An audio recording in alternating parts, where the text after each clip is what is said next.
Hi, I'm Ellen Lindsay, and I'm here today with Jake Lipman, the founder and artistic director of Tongue in Cheek Theater and its +1 Solo Show Festival.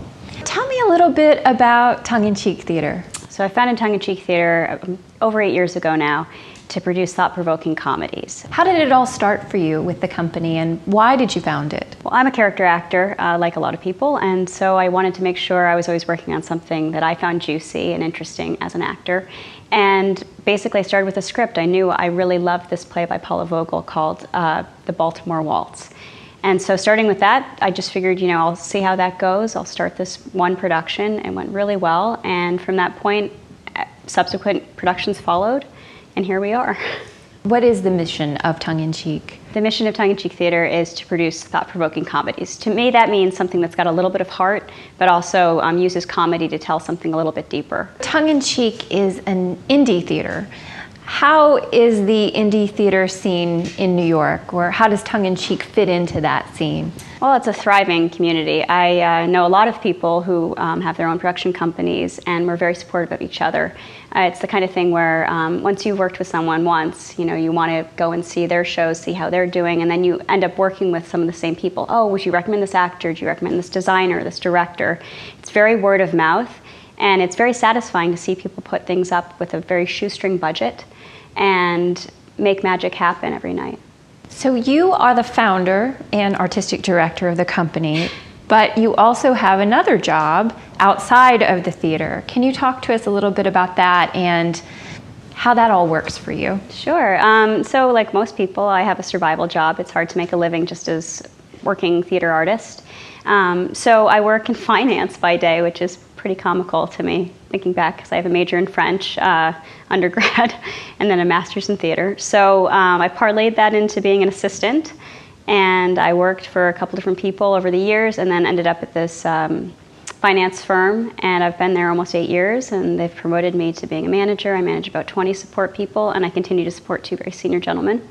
And they're very supportive. Everyone I work with is knowledgeable about what I'm doing. They come and see the shows. They're supportive in other ways. It's really been a very symbiotic relationship. So when did the idea come to you about founding the theater? Were you at work one day and thought, this is something I've wanted to do for a long time, or how did it really come about? I was finishing my master's in fine arts at the Actors Studio Drama School, which was at the New School at the time. And I was really good friends with another actress who loved comedies, and so we did a couple of productions together. We did 5 Women Wearing the Same Dress, and then we did Anton in Show Business, and she and I are very opposite in types. She's a big busty blonde, I'm diminutive and brunette, and we played really well off of each other in both of those plays. And I realized, I really have always wanted to do this play, The Baltimore Waltz. There was no role for her in it, and I said, listen, it's nothing against you, I just think this is something I have to do. She said, go do it. She came and saw it, and I basically founded my own production company at that moment, because I realized, okay, I'm going to be doing all the work. I should basically have it be something separate from that initial company. So it was born out of finishing grad school, realizing that I wanted to do a couple of shows with this other person, and then realizing I had a passion for producing in addition to being an actor. We talked about Paula Vogel and How I Learned to Drive in Baltimore Waltz being part of the repertoire that you guys have done with Tongue in Cheek. What are some of the other plays that have been part of this repertoire? I love Adam Bach. I think if you look at the through line and the kinds of productions I'm attracted to, it's American playwrights by and large, or Canadian, I should say, North American. And writing about, these sort of small stories. They're not these huge epic stories where people travel, across Europe and found some big thing. It's really these kind of small kitchen sink dramas with an edge of comedy. I did The Mistakes Madeline Made in the spring of this year, which is by Elizabeth Merriweather, who writes The New Girl for Fox. She's a showrunner for that in addition to being the writer.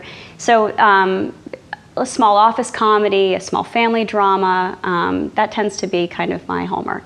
I'm always reading plays, and I also love to go see people do their shows. So for instance, when I was in the Fringe a few years ago, I was doing a new work called Books on Tape, and I was leafing through the booklet that they give you for the other plays that are going on. They actually show you the prior year's plays.